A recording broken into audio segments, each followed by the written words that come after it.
आपके साथ ये जो सार्थक बातचीत से न सिर्फ मुझे लेकिन देश के जो भी नागरिक आज आपको सुन रहे हैं, सभी देशवासियों को संतोष हुआ होगा। उनके अंदर एक नया विश्वास पैदा हुआ होगा कि दूर सुदूर गांव में हमारे लोगों ने कैसे देश को संभाला हुआ है, देश के उज्जवल भविष्य के लिए कैसे बढ़िया काम कर रहे हैं। और शायद समय ज्यादा होता और मैं सबको सुन पाता, कितना आनंद आता, कितनी नई नई चीजें मिलती। लेकिन मैं जब लाखों की तादाद में पंच सरपंच मेरे सामने हैं, इस टेक्नोलॉजी के माध्यम से जुड़े हैं, भले ही मैं आप सबको सुन नहीं पाया हूं, लेकिन जिन कुछ अपने प्रधानों ने अपने अनुभव बताए, उसमें एक प्रकार से आपकी भावनाएं प्रकट हुई है। लेकिन उसके बावजूद भी आपने कोई ऐसे विशेष प्रयास किए हो, प्रयोग किए हो, अपने गांव को बचाया हो, अगर मुझे लिख करके भेजेंगे तो मुझे बहुत अच्छा लगेगा। आप सभी इस मुश्किल परिस्थिति में भी गांवों में जीवन को सुरक्षित और आसान बनाने में नेतृत्व कर रहे हैं, जिम्मेवारी निभा रहे हैं। हम सब ने सुना है, बचपन से सुनते आए हैं, महात्मा गांधी एक बात बार बार करते थे। महात्मा गांधी कहा करते थे कि मेरे स्वराज की कल्पना का आधार ग्राम स्वराज ही है।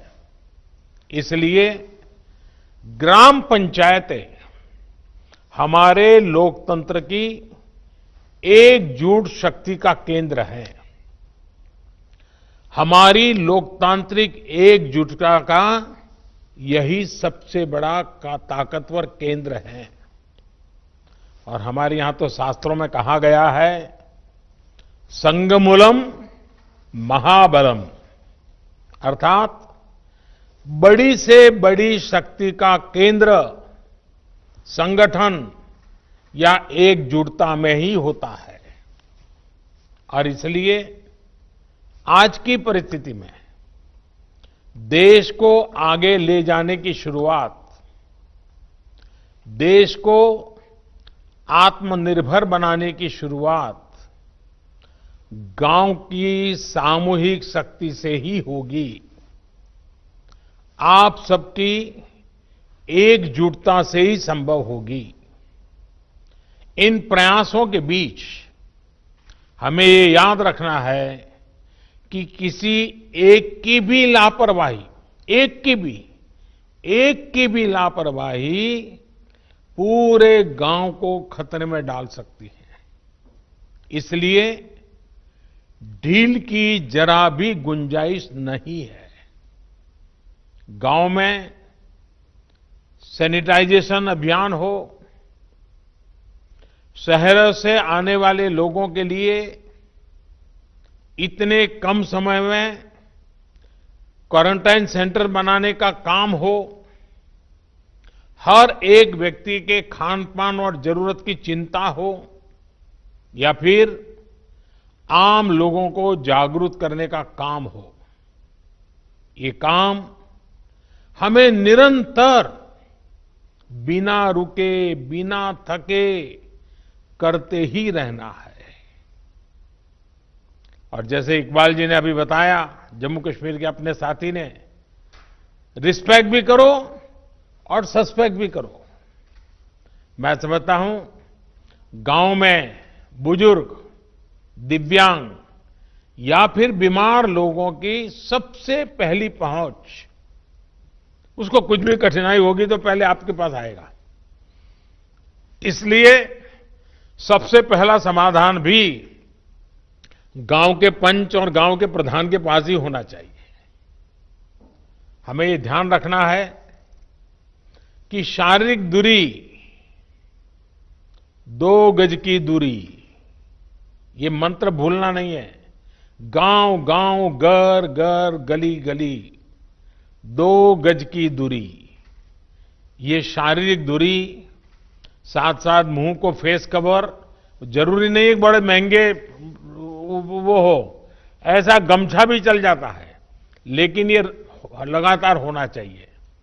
या मास्क से ढकना, हाथों की बार बार सफाई की बात हो, आने वाले दिनों में भी हमारे लिए इस बीमारी से बचने का यही बड़ा रास्ता है, यही एक दवाई है। हमें बचाव और स्वच्छता पर ज्यादा बल इसलिए भी देना है क्योंकि गर्मी और बरसात के मौसम में अनेक प्रकार की बीमारियों का खतरा भी बढ़ जाता है। और हमारे बारिश के दिन आने की शुरुआत होने वाली है। इस बार कोरोना बीमारी ने इस खतरे के लिए और अधिक चिंता का कारण बना दिया है। इसलिए हमें बहुत सतर्क रहते हुए अपने गांव को बचाना है। साथियों, हमारा अतीत का अनुभव बताता है कि बीमारियां और उनके इलाज के बारे में गलत जानकारियों की वजह से हमें बीमारियों को रोकने में काफी दिक्कत आती है, काफी समय चला जाता है। इस बार हमें ऐसा नहीं होने देना है। हमें हर प्रकार की गलतफहमी से लोगों को बाहर निकालना है। हर परिवार तक सही जानकारी, चाहे वो बचाव को लेकर हो या फिर इसके इलाज के लिए ये जानकारी पहुंचाने की चाहिए। इसके लिए आप छोटी छोटी टोलियां बनाकर, और मैंने सुना कई सरपंचों ने कहा कि उन्होंने गांव में छोटे टोलियां बना दी, अलग अलग काम के लिए लोगों को संगठित कर दिया है। टोलियां बनाकर जागरूकता के अभियान को तेज कर सकते हैं। आशा है, एएनएम है, आंगनवाड़ी कार्यकर्ता के साथ हमारे यहाँ सेल्फ हेल्प ग्रुप हैं, उसकी बहनें हैं, युवा मंडल है, पूर्व सैनिक हैं, दूसरे संगठनों से भी कई लोग आए हैं, धार्मिक, सामाजिक, सांस्कृतिक ये संगठन भी हैं। हर किसी की मदद लेनी चाहिए, हर किसी को जोड़ना चाहिए। साथियों, मैं सोशल मीडिया पर देख रहा था, खान पान को लेकर भी कुछ लोग तरह तरह की बातें करते हैं। इससे भी तमाम अफवाहें उड़ती हैं, जिससे हमें सतर्क रहना है। हम जो भी खाएं वो खूब धोकर और खूब पकाकर खाएं, इस बात को हमें गांव-गांव में बताना है। और हां, गांव में कई अच्छी परंपराएं भी होती हैं, जिनको हमें प्रोत्साहित करना है। जैसे हमारे यहां आयुर्वेदिक काढ़ा पीने की परंपरा है। अनेक प्रकार के मसालों का उपयोग हम करते हैं। इसके साथ साथ अगर हम नियमित रूप से योग प्राणायाम करेंगे तो निश्चित रूप से हमें लाभ ही होगा। ये किसी बीमारी का इलाज नहीं है, लेकिन ये हमारे शरीर को बीमारी से लड़ने के लिए ताकत देता है, सक्षम बना देता है। आयुष मंत्रालय की तरफ से इससे जुड़ी कुछ गाइडलाइंस भी जारी की गई है और मैं चाहूंगा सारे प्रधान आयुष मंत्रालय की वेबसाइट पर जाएं, उसमें सारी चीजें हैं, अपने गांव में उसका उपयोग करें। एक और बात जिस पर आप सभी को बहुत ध्यान देना है, वो है आरोग्य सेतु मोबाइल ऐप। मैंने अभी एक टीवी के अंदर एक किसी कलाकार का देखा था, उसने इस आरोग्य सेतु मोबाइल ऐप को बॉडीगार्ड कहा है। ये मोबाइल ऐप कोरोना से लड़ाई के लिए बहुत उपयोगी है। ये ऐप आपके मोबाइल में रहेगा तो आपको पता चल जाएगा कि आपके गांव में सामने वाला किसी ऐसे इलाके से तो नहीं आया जो कोरोना प्रभावित रहा हो। आपकी खुद की सुरक्षा के लिए, आपके गांव की सुरक्षा के लिए, आपके आसपास वालों की सुरक्षा के लिए आप अगर ये आरोग्य सेतु ऐप अपने मोबाइल में डाउनलोड करें, पूरे गांव के पास करवाएं, ये लंबे अरसे तक आपका बॉडीगार्ड का काम करेगा।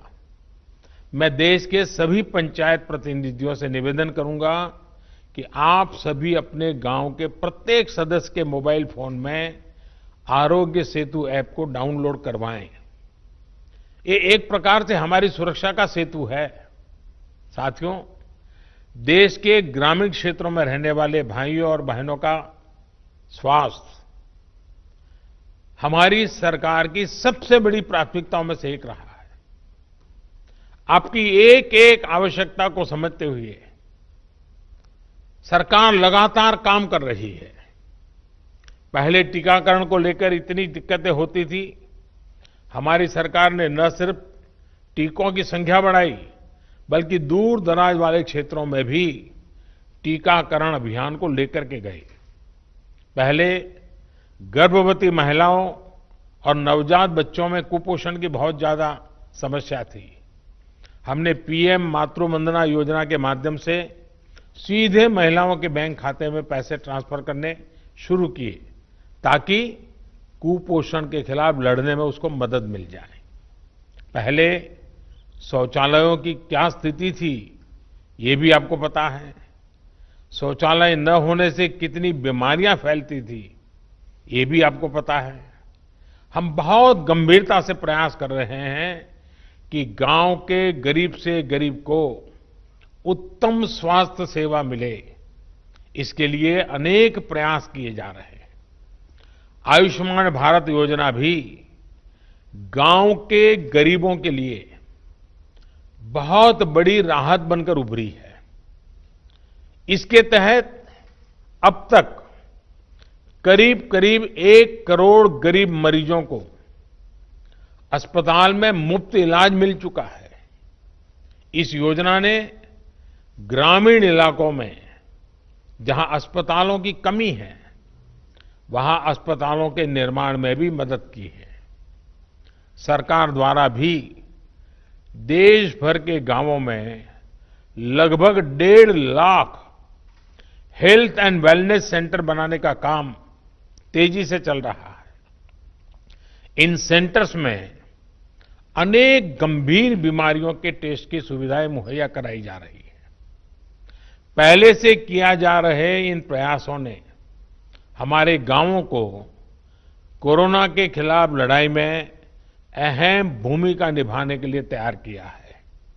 मुझे विश्वास है कि आप सभी अपनी सामूहिक कोशिशों से, अपनी एकजुटता से, अपनी संकल्प शक्ति से कोरोना को जरूर परास्त करेंगे।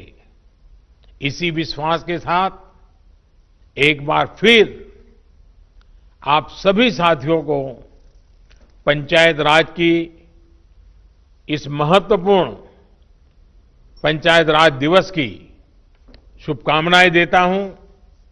आपके परिवारजनों के, आपके गांव के नागरिकों के बेहतर स्वास्थ्य की कामना करता हूं।